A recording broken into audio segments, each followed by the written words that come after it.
folks. Well, unlike a lot of big shot YouTube channel proprietors in the musical instrument world, I still take time out, no matter how big I become, and I think I'm up to about 50 views a video. No matter how big I become, I still take the time out to watch other people's channels in this particular niche on YouTube. And I suspect that when some of our colleagues, if we can call them that, get big, get recognized, start getting thousands of subscribers and watches and things like that, I get the sense they take less time to look at other people's work as they become more concentrated on themselves. And I don't say that in spite or anything, it's just something that I've noticed. Some of the more humble, down-to-earth channels, you get a sense that they are still willing to look at other people's comments, ideas, videos, whereas some of the bigger ones definitely seem more aloof, if you know what I mean. I watched a video. I usually set blocks of time aside to catch up on videos of channels that I like. I was watching a video the other day. There's quite a few come out lately of all the popular music channel guys that got invited to the I don't know what it was, some event at Harley Benton in Germany. So a few of those videos have hit the airwaves, and I've already pointed out that a couple that I found to be really good and helpful on a previous video. I recently watched one by Phil McKnight, who I watch occasionally, and on the panel he had a panel of four or five other video presenters whose channels had gotten big. On the panel he had Mike from China Guitar Skeptic, who you'll know I'm a fan of, and who was somewhat instrumental in inspiring me to start this channel. One of the people, I would say. And he didn't seem to know who he was, and introduced him in a rather dismissing tone, which may have been humor, I don't know, but genuinely didn't seem to know who he was, which I found odd. But in my recent catch-up period, I watched a video by Andertons, actually, the captain, and of course the owner of Chapman, Mr. Chapman Guitars. I don't watch as many as I used to be perfectly honest with you. I feel that they sort of repeat the same territory over and over again. So I tend to only click on something that I find uniquely different, and perhaps something a newer angle. And they've got more presenters now, so you don't even know it's going to be them when you click on one of the videos. It could be one of their associates, and they're making names for themselves. Good on them. The video I watched was where they blindfolded Greg Chappers, and he was to guess the origin of each of the guitars. And I was thinking, hey, how's this going to work? How can you possibly guess an origin of a guitar from playing it blindfolded?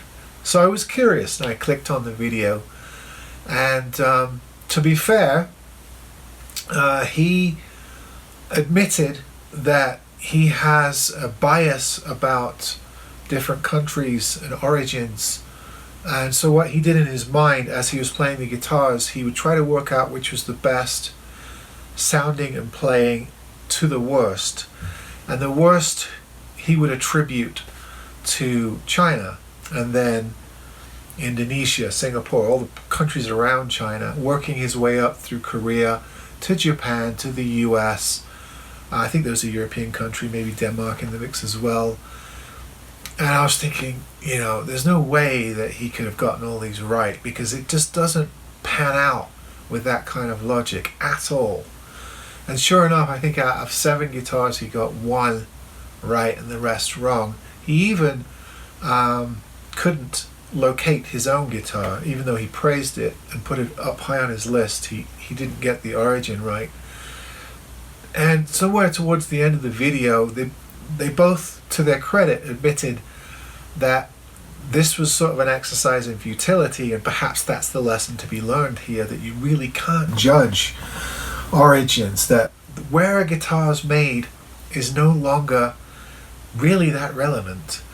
And then some very clever person put in the comments, which happened to be the first one that I saw as I was scrolling through, a CNC machine doesn't know where it is located, doesn't care where it's located. And that was so poignant, I just didn't even bother commenting. I thought that said it all.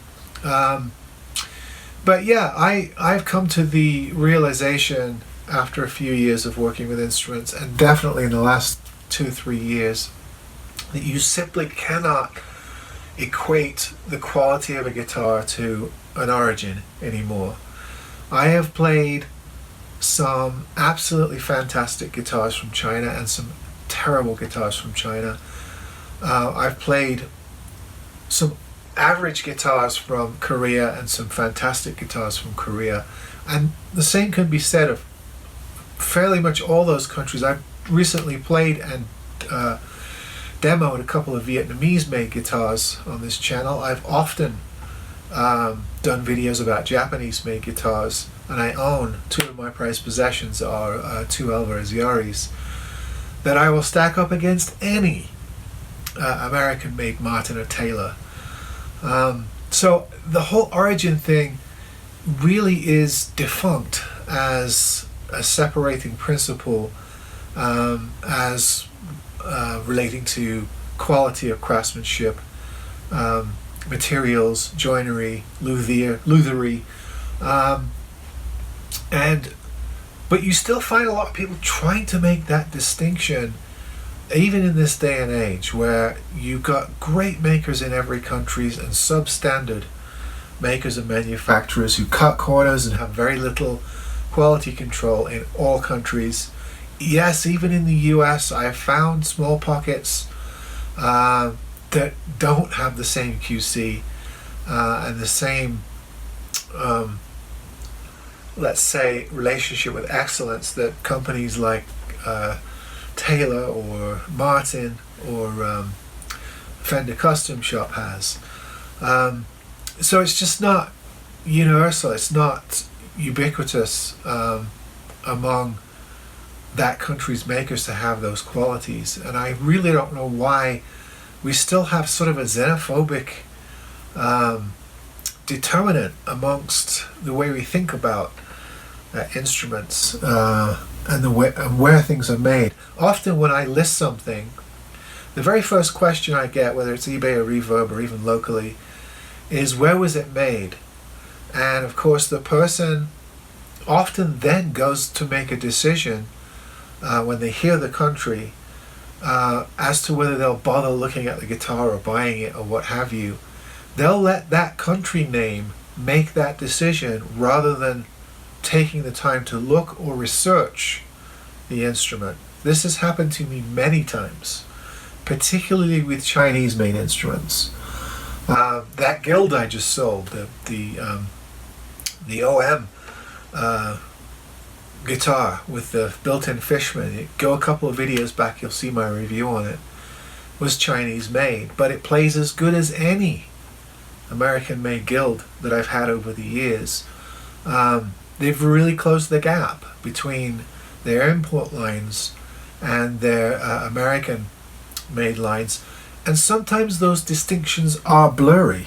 I have actually worked for a company that advertised that they had an American-made product, but the product in question was actually made overseas and assembled in the US, and because the last bolt was put in on US soil, they advertised it as American-made, which is a little bit dubious, a bit misleading. Some might consider it downright dishonest.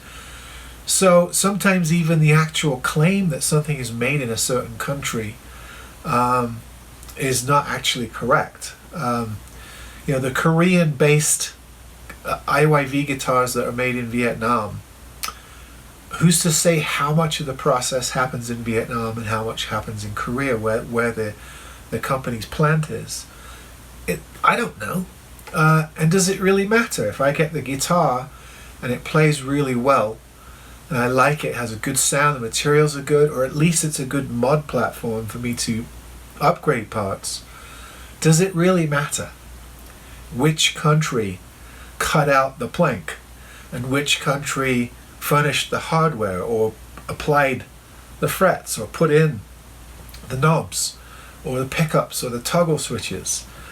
I say no. I think that it matters less and less and less, and that origin really shouldn't be a determinant. I don't even think brand should be a determinant. You know that from watching, if you've watched my videos, but definitely not origin. So I was pleased that this video I watched by the folks at Anderton allowed themselves to come to that realization and make that point, and really sort of mocked the exercise that they'd come up with as being a bit self-defeating, because it just doesn't matter. You can't determine anymore where a guitar's from by its quality. And to think that you can, I think, is disingenuous at best.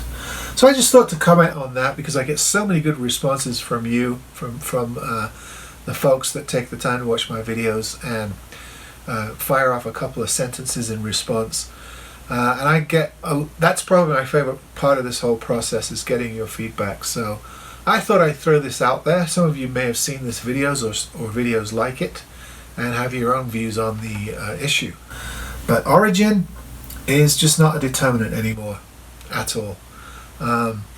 You have no idea where this handmade guitar was made. It doesn't matter. It plays great. It's unique. It's handcrafted. It just doesn't matter which country the person created it in or what machine it was made on. So there you go. Just another bit of twaddle from me, and you let me know what you think. See you next time.